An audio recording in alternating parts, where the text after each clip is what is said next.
Hello students, welcome to Unacademy. Myself Avinesh Saini. और आज gems of NCERT series the most important concept में हम discuss करेंगे एक बहुत basic chapter, the crux of kinematics. Kinematics में क्या होता है, स्टूडेंट्स को पॉजिटिव निगेटिव साइन लेने में और इक्वेशन ऑफ मोशन अप्लाई करने में बड़ी प्रॉब्लम आती है। पहला चैप्टर आप पढ़ते हैं यूनिट डायमेंशन, बहुत अच्छा जाता है। दूसरा आता है वेक्टर, थोड़ी सी प्रॉब्लम आती है। और जैसे ही काइनेमेटिक्स आता है तो वहां पर आप कंफ्यूज हो जाते हैं। आज वो कंफ्यूजन हम दूर करेंगे। आज मैं बात करूंगा काइनेमेटिक्स के एक पार्ट के बारे में, दैट इज जब एक्सेलेरेशन यूनिफॉर्म होगा, मतलब केवल इक्वेशन ऑफ मोशन लगानी है। वो बेसिक इक्वेशन ऑफ मोशन को आप किस तरीके से हैंडल करना है, उनके थ्रू कैसे न्यूमेरिकल सॉल्व करना है, वो ट्रिक मैं आप आज को बताऊंगा। वो कंसेप्ट आज मैं आपके साथ डिस्कस करूंगा। तो आज हम डिस्कस करेंगे only uniformly accelerated motion. Uniformly accelerated motion. अब देखिए, यूनिफॉर्मली एक्सेलरेटेड मोशन का मतलब है कि पार्टिकल का एक्सेलरेशन, मैग्नीट्यूड और डायरेक्शन दोनों चेंज नहीं होंगे, दोनों सेम रहेंगे हमेशा। तो इसमें आप इक्वेशन जानते हो कि एक इक्वेशन ये होता है v equals to u plus a t, s equals to u t plus half a t square and v square equals to u square plus two a s. यहां पर जनरली एक कंफ्यूजन रहता है, बच्चे समझ लेते हैं this s is the distance travelled by particle. It is not distance, it is displacement. ये सबसे पहली बात याद रखिएगा, ये डिस्टेंस नहीं है, ये डिस्प्लेसमेंट है। और इक्वेशन को आप अगर वेक्टर फॉर्म में लिखना चाहो तो ये इक्वेशन एक्चुअली वेक्टर फॉर्म में ऐसे लिख सकते हैं, v vector is u vector plus a vector t, displacement vector u vector t plus half a vector t square. और थर्ड इक्वेशन बनेगा v vector dot v vector is u vector dot u vector plus twice of a dot s vector. तो ये सारी जो equation है ये actually vector form में है, और इनको अप्लाई करते वक्त आपको डायरेक्शन का बहुत ध्यान रखना है। काइनेमेटिक्स में जनरली आप अपवर्ड पॉजिटिव मानते हो, डाउनवर्ड निगेटिव मानते हो, आगे की तरफ पॉजिटिव, पीछे की तरफ निगेटिव। ऐसा कुछ सोचने की जरूरत नहीं। आप किसी भी डायरेक्शन को पॉजिटिव मान सकते हो तो उसका अपोजिट अपने आप नेगेटिव हो जाएगा। आपको ध्यान ये रखना है कि इन सब इक्वेशन को कैसे अप्लाई करना है। और एक इक्वेशन और होता है, ये जो सेकंड इक्वेशन है, इसको आप यूं भी लिख सकते हैं, s vector equal to v vector t minus half a vector t square. Final velocity के टर्म में भी इसको लिखा जा सकता है। बहुत सारे क्वेश्चन ऐसे होते हैं जहां ये इक्वेशन अप्लाई करने से न्यूमेरिकल इजीली सॉल्व हो जाते हैं, क्योंकि इनिशियल वेलोसिटी गिवन नहीं होती और फाइनली ऑब्जेक्ट रेस्ट में होता है। तो इस इक्वेशन से भी आप वहां पर सॉल्व कर सकते हैं।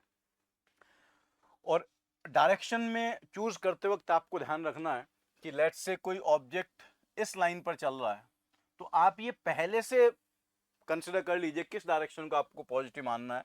अगर आगे की तरफ पॉजिटिव है तो अगर ऑब्जेक्ट की वेलोसिटी आगे है, इनिशियल वेलोसिटी, देन इसको आप पॉजिटिव कंसिडर करेंगे। आप वेक्टर साइन आई कैप में भी लिख सकते हैं। अगर लेट्स से ये 12 मीटर पर सेकंड से चलता है, so you can consider initial velocity 12 i cap metre पर सेकंड।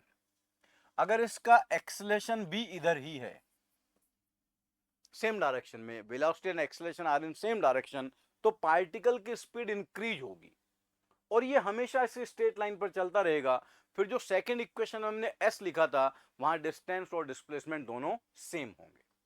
बट इन केस अगर ऐसा हुआ कि पार्टिकल की वेलोसिटी आगे की तरफ है 12 आई कैप मीटर पर सेकंड और इसका एक्सेलरेशन पीछे की तरफ है, एक्सेलरेशन एंड वेलोसिटी वेक्टर, ये से मान लीजिए मैं 2 मीटर पर सेकंड स्क्वायर कर देता हूं, तो ये -2 आई कैप हो गया, दोनों अपोजिट डायरेक्शन में है। तो यहां जब आपसे डिस्टेंस सॉल्व कराया जाए तो आप ध्यान रखिएगा कि जो सेकंड इक्वेशन आप लगाएंगे वो डिस्प्लेसमेंट देगा, डिस्टेंस नहीं देगा। Let's say this situation is at t equal to 0 और आपसे कह दिया जाए find distance travelled in 8 second. 8 second में पार्टिकल कितना डिस्टेंस ट्रेवल करेगा, और इनिशियल वेलोसिटी उसकी 12 आई कैप है, एक्सेलरेशन -2 आई कैप है, both are in opposite direction. तो जब दोनों एकदम 180 डिग्री अपोजिट डायरेक्शन में होंगे तो डेफिनेटली पार्टिकल कहीं ना कहीं जाकर रेस्ट में आएगा और फिर वहां से टर्न होकर वापस आएगा। तो ऐसे क्वेश्चन में आपको टर्निंग पॉइंट भी सॉल्व करना पड़ेगा। लाइक जब आप यहां से चला ए पॉइंट से, तो कहीं ना कहीं जाकर बी पर वो रुकेगा और यहां इसकी फाइनल वेलोसिटी 0 होगी, फिर ये वापस आएगा।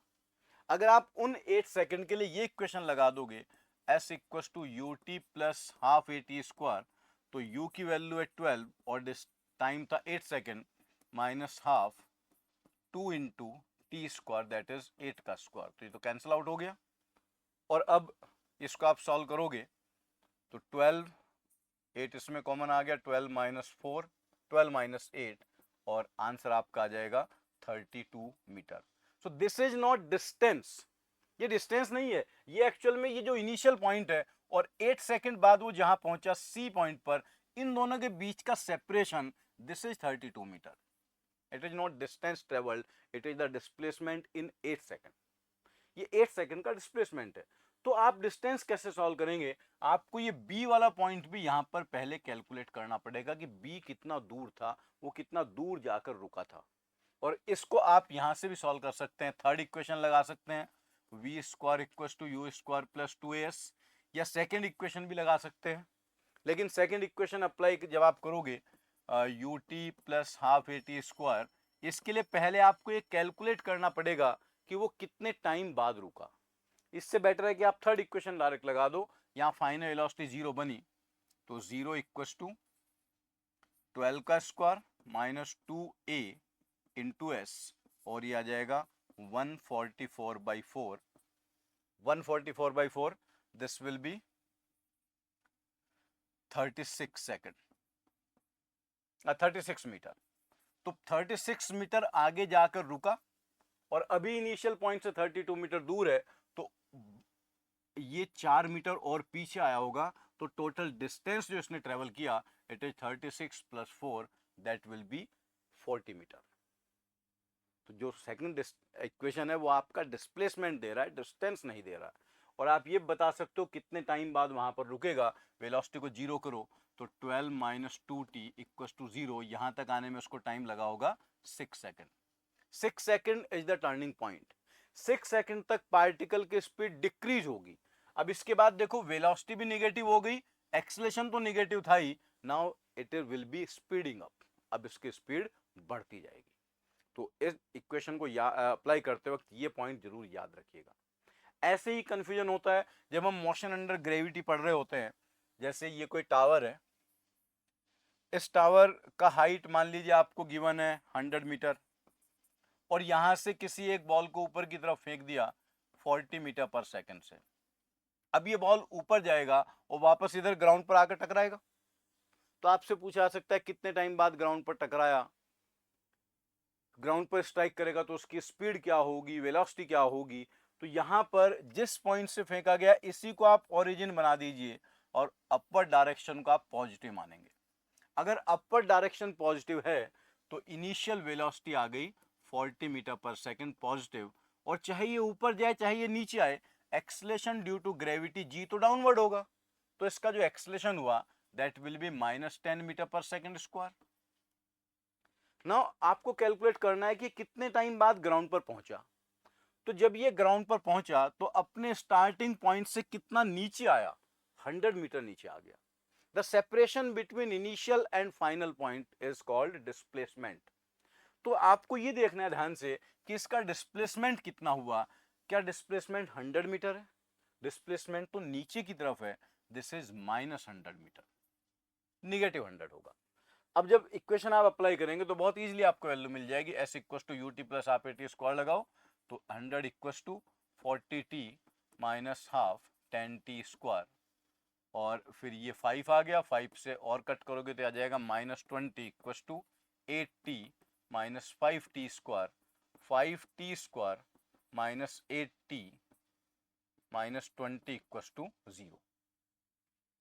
इस टर्म को हम इधर ले आए। अब इसके फैक्टर कर लोगे आप, अच्छा ये 5 नहीं बचेगा यहाँ पर, टी स्क्वायर माइनस 8t होगा, तो t square minus 10t plus 2t minus 10 equal to 0। तो आपको दो वैल्यू मिलेंगी, t minus 10 and t plus 2, this is 0। तो टाइम की वैल्यू आ जाएगी आपकी 10 सेकेंड्स। तो 10 सेकंड बाद ये ग्राउंड पर पहुंचेगा। अगर ये 10 सेकंड बाद ग्राउंड पर पहुंचता है, अब आप कैलकुलेट कर सकते हो यहां कितना स्पीड से टकराएगा। लेकिन जब आप फर्स्ट इक्वेशन लगाएंगे v equal to u plus a t, इस इक्वेशन में डायरेक्शन का ध्यान रखना है। इनिशियल वेलोसिटी 40 है, एक्सलेशन -10 है और ये भी 10, तो आंसर आएगा -60 मीटर पर सेकेंड। इट मीन्स जब ये ग्राउंड पर टकराया तो ये नीचे की तरफ चल रहा है, स्पीड 60 है और वेलोसिटी -60 है। तो जब भी इन इक्वेशन का आप यूज करेंगे, इन इक्वेशन में आपको साइन कन्वेंशन जरूर याद रखना है। अगर साइन कन्वेंशन के बिना सॉल्व करेंगे तो आपका आंसर गलत आ जाएगा। और हर क्वेश्चन में आपको बार बार डायरेक्शन चेंज करने की जरूरत नहीं है। एक बार जब क्वेश्चन आपने स्टार्ट किया, उस टाइम पर डिसाइड कर लीजिए कि मुझे किस डायरेक्शन को पॉजिटिव मानना है और किस डायरेक्शन को नेगेटिव मानना है। बस उसी से पूरा क्वेश्चन सॉल्व हो जाएगा। और फिर सभी इक्वेशन आराम से सोचिए कि डिस्प्लेसमेंट पॉजिटिव है निगेटिव है। डिस्प्लेसमेंट हमेशा स्टार्टिंग पॉइंट से ही कंसिडर किया जाता है, इसमें कंफ्यूज मत होइएगा कि ओरिजिन कहां माने। डिस्प्लेसमेंट जब हम सॉल्व करेंगे तो जहां से पार्टिकल ने स्टार्ट किया है वही डिस्प्लेसमेंट के लिए ओरिजिन बन जाता है। उसी से आपको मेजर करना है displacement. It is separation between initial and final point. तो आई होप कि ये वाला क्वेश्चन भी आपको समझ में आया होगा। इसमें फिर आप बहुत सारे पॉइंट बता सकते हो कि यहाँ जब वो टर्न करेगा तो यहाँ तक जाने में कितना टाइम लगेगा। अगर हाईएस्ट पॉइंट तक जाने का टाइम बताना है तो देखो उस हाईएस्ट पॉइंट पर फाइनल वेलोसिटी क्या हो गई, 0। तो आप वो टाइम भी कैलकुलेट कर सकते हो, उसकी वैल्यू आ जाएगी और v equals to u plus a t, that is 40 minus 10t। तो उसको ये 0 बन गया। हाईएस्ट पॉइंट तक जाने में लगेगा 4 सेकंड। यहां से आपने फेंका था, ये 100 मीटर था, ऊपर जाने में 4 सेकंड लगेंगे, यहां तक वापस आने में भी 4 सेकंड लगेंगे। तो ये नीचे वाला डिस्टेंस कवर करने में उसको केवल कितना टाइम लगा होगा, 2 सेकंड। और आप जानते हो कि जब इसको 4 सेकंड ऊपर जाने में लगे, 4 सेकंड नीचे आने में, तो इस पॉइंट पर आकर वापस इसकी स्पीड 40 ही हो जाएगी जब 40 से आपने ऊपर की तरफ फेंका था। ऐसा क्यों हो जाएगा? क्योंकि अगर आप इस पॉइंट के ऊपर ऊपर देखें, ऊपर जाते वक्त जो रिटार्डेशन है -10 है, नीचे आते वक्त वही स्पीड को बढ़ा रहा है। तो जितने टाइम में उसने स्पीड को 40 से 0 कर दिया था, उतने ही टाइम में वापस 0 से 40 भी कर देगा और ये नीचे आने का टाइम केवल 2 सेकंड्स होगा। क्वेश्चन ऐसे पूछे जा सकते हैं कि यहां 100 मीटर हाइट से 2 बॉल्स को एक साथ फेंक दिया, एक को ऊपर फेंका 40 मीटर पर सेकंड से और एक को नीचे फेंका 40 मीटर पर सेकंड से। तो बताओ कौन सा बॉल ग्राउंड पर पहले पहुंचेगा? पहले बी पहुंचेगा, वो 2 सेकंड में पहुंच जाएगा और इसको ऊपर जाने में नीचे आने में 8 सेकंड लगेंगे। तो बी के ग्राउंड पर टकराने के 8 सेकंड बाद ग्राउंड पर ए फिर आकर टकराएगा। लेकिन जब ये ग्राउंड पर टकराएंगे तो दोनों की स्पीड सेम होगी, क्योंकि जब ए ऊपर से घूमकर यहां पहुंचेगा तो ए की स्पीड भी क्या हो चुकी होगी, 40। उसके बाद तो वैसा ही बन गया जैसा बी था। तो ये चीजें आपको बहुत क्लियरली ध्यान रखनी है और बहुत अच्छे से समझनी है कि कैसे हम साइन कन्वेंशन का काइनेमेटिक्स में यूज करते हैं, इन बेसिक इक्वेशन को कैसे अप्लाई किया जाता है। लाइक एक और एग्जांपल मैं आपको बता रहा हूं जिसमें जो वो इक्वेशन था लास्ट वाला कि we t minus half a t square भी लिख सकते हैं, उसको कैसे यूज किया जाता है। कभी कभी क्या होता है कि हमें ये कह दिया जाएगा कि एयर ड्रैग भी एक्ट कर रहा है और वो नेग्लिजिबल नहीं है। लाइक यहां से एक बॉल को ऊपर की तरफ फेंका गया, ये ऊपर गया और वापस नीचे आ गया। तो आपको पता है कि एक्सेलरेशन ड्यू टू ग्रेविटी नीचे की तरफ है जी, तो उसकी वैल्यू तो -10 है।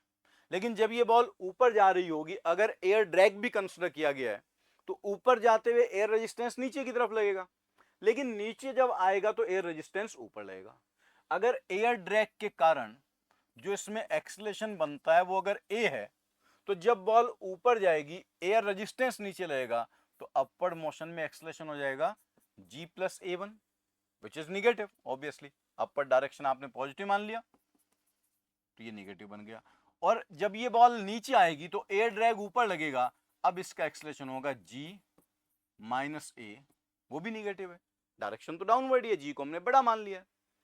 तो इस केस में क्या होगा, ऊपर जाने का टाइम और नीचे आने का टाइम अलग अलग होगा। आपसे पूछा जा सकता है कि अगर इसको A से B तक जाने में T1 टाइम लगा ड्यूरिंग एसेंट, तो ड्यूरिंग डिसेंट B से वापस C तक या A तक टाइम T2 है, तो इन दोनों टाइम का रेशियो क्या होगा। अगर आप एयर ड्रैग कंसिडर नहीं करेंगे तो दोनों टाइम इक्वल होंगे, एयर ड्रैग कंसिडर किया तो दोनों टाइम अलग अलग होंगे और इनिशियल वेलोसिटी यहां गिवन नहीं होगा। तो आप इसमें कंफ्यूज हो सकते हैं कि क्या करें। तो अगर ये डिस्प्लेसमेंट s है तो दोनों तरफ डिस्प्लेसमेंट तो बराबर है। यहां आप क्या करो, आप वो इक्वेशन लगाओ अपवर्ड मोशन के लिए, a टू b के लिए s equals to v t minus half a t square. ऊपर की तरफ जाते हैं डिस्प्लेसमेंट तो s है, फाइनल वेलोसिटी 0 हो गई, माइनस हाफ एक्सेलरेशन कितना a1 और वो माइनस a1 है इंटू t1 स्क्वायर। तो ऊपर जाने का टाइम कितना आ गया, under root 2s by a1। Upward motion का टाइम मिल गया। अब आपको डाउनवर्ड मोशन का टाइम बताना है, तो डाउनवर्ड मोशन के लिए b इनिशियल पॉइंट हो गया। डाउनवर्ड मोशन के लिए इनिशियल वेलोसिटी 0 हो गई, जो डाउनवर्ड मोशन की इनिशियल वेलोसिटी है वही अपवर्ड मोशन की फाइनल वेलोसिटी थी, लेकिन डिस्प्लेसमेंट दोनों तरफ सेम है। तो अब देखो, जब आप नीचे की तरफ इक्वेशन लगाओगे, यहां से आप स्टार्ट कर रहे हो क्वेश्चन को, डिस्प्लेसमेंट को हम जहां से स्टार्ट करते हैं वही ओरिजिन बन जाता है। अब डिस्प्लेसमेंट नेगेटिव है, तो डाउनवर्ड मोशन के लिए फ्रॉम बी टू सी, मैं इधर लिखता हूं b to c minus s equal to u t बन गया 0, एक्सलेशन नेगेटिव है, minus half a two t two square, तो टी टू आ गया under root 2s by a2, और इन दोनों को आप डिवाइड कर दो तो टाइम का रेशियो आ जाएगा t1 by t2 is under root a2 by a1। इससे आप ये भी बता सकते हो कौन सा टाइम बड़ा होगा, कौन सा टाइम छोटा होगा। जो एक्सेलरेशन ज़्यादा होगा उधर टाइम कम लगेगा, जहाँ एक्सेलरेशन कम होगा वहाँ टाइम ज़्यादा लगेगा। यहाँ देखिए एक्सेलरेशन g प्लस a है, तो यहाँ एक्सेलरेशन की वैल्यू ज़्यादा है, तो ये टाइम t1 कम होगा, ऊपर जाने में कम टाइम लगेगा और नीचे आने में ज़्यादा टाइम लगेगा, क्योंकि यहाँ आप g माइनस a से डिवाइड करेंगे। तो time of ascent is less than time of descent, दोनों तरफ के टाइम बराबर नहीं होंगे। और ये बहुत इंपॉर्टेंट क्वेश्चन है, ये क्वेश्चन फ्रिक्शन वाले चैप्टर में भी आएगा कि एक रफ इंक्लाइन प्लेन पर बॉल को ऊपर फेंक दिया गया है, तो ऊपर और नीचे आने का टाइम बताओ। वहां पर a1 a2 की वैल्यू अलग होंगी, बट अगर आपको ये रिजल्ट याद है तो उन सभी क्वेश्चन को जो कम से कम 4-5 मिनट लेते हैं, आप 1 मिनट के अंदर अंदर सॉल्व कर सकते हैं। सो स्टूडेंट्स, काइनेमेटिक्स में जो हमने आज बेसिक पढ़ा है कि यूनिफॉर्मली एक्सेलरेटेड मोशन की इक्वेशन को अप्लाई कैसे करना है, आप इन सभी क्वेश्चंस को ध्यान से सॉल्व करिएगा। इसके बाद फिर हम एडवांस वाला पार्ट भी करेंगे, और तब तक के लिए आप ये सारे इक्वेशन अच्छे से करिए, इनको ठीक से समझिए। Okay, thank you very much.